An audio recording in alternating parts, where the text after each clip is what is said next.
UPSC GPSC યુપીએસસીની પેટર્નને follow કરી રહી છે જીપીએસસી. એનું તમારે મગજમાં એક વાત રાતમાં રાખવાની કે એ વાય વધુ પૂછશે અને હાઉ વધુ પૂછશે. શા માટે અને કઈ રીતે. એ વેર, વેન અને હુ, કોણ, ક્યાં, ક્યારે એના પ્રશ્નો ઘટાડતા જશે જીપીએસસી વાળા.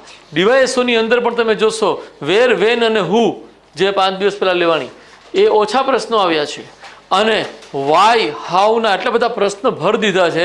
ઓછામાં ઓછા મને લાગે 40-45 પ્રશ્ન મળી જાય તમને કે જેમાં એ વાય પૂછે. ચાહે પોલિટી હોય, ચાહે જ્યોગ્રાફી હોય, ચાહે કરંટ અફેર્સ હોય, એ બધામાં એ વાય પૂછી રહ્યું છે. રાઈટ. એટલે જ્યારે હું બધું લખાવું છું, સમજાવું છું, તો આજથી દિવસ પહેલાં, 1.5 વર્ષ પહેલાં જ્યારે જ્યોગ્રાફીના તમે લેક્ચરની કોઈ નોટ જુઓ તો એમાં આટલું બધું એક્સપ્લેનેશન નહીં આવે. કેમ નહીં આવે? તો કે એ જૂના સિલેબસ હેઠળ એની પેટર્ન થોડી ફેક્ચ્યુઅલ હતી. વેર, વેન અને હાઉ, વેર, વેન અને હુ ઉપર કેન્દ્રિત હતી. તો આપણે શું કરતા હતા? ખાલી લિસ્ટ બનાવી લેતા હતા કે ભાઈ નદીથી નિર્મિત થતા 5 ભૂમિ સ્વરૂપ છે, યાદ રાખજો, આની બહાર નહીં પૂછે. અને ખરેખર એવું થતું હતું. પરંતુ હવે એવું નહીં થાય. હવે આ જે આપણે પેરેગ્રાફ લખ્યા છે એમાં જે લોજિક લાગે છે, શા માટે થયું છે, શા માટે અસ્થાયી છે, શા માટે જળધોજ સ્થાયી છે, એ તમામ બાબતોનું નક્કર કારણ હું લખાવી રહ્યો છું. એ નક્કર કારણ જો તમે યાદ નહીં રાખો બેટા તો અહીંયા તમને છે ને કન્ફ્યુઝન થશે અને તમારો જવાબ ખોટો પડવાની શક્યતા વધી જશે.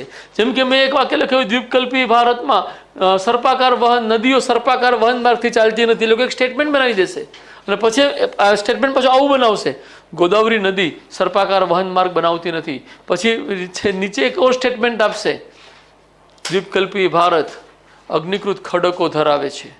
હવે પછી નીચે ABCD ઓપ્શન આવશે કે વિધાન એ અને વિધાન બી બંને સાચા છે અને વિધાન એ બી વિધાન એનું સાચું કારણ આપે છે.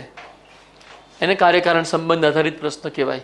બેટા એટલે આટલી ડિટેલ લખીએ છીએ, બાકી એક લેક્ચરમાં બાહ્ય બળો હું પૂરા કરી દેતો.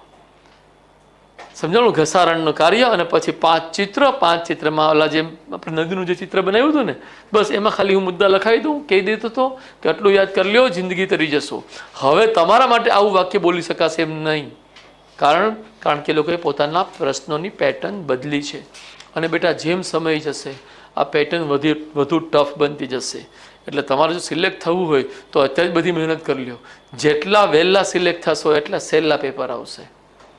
આજથી 8-9 વર્ષ પહેલાં જે લોકો સિલેક્ટ થયા એને પૂછો કે આવું આવે તો એ હસવા મળશે કે આવું તમને ન પૂછાતું, આવું તમને કંઈ આવડતું પણ નથી, એવું બોલશે. રાઈટ.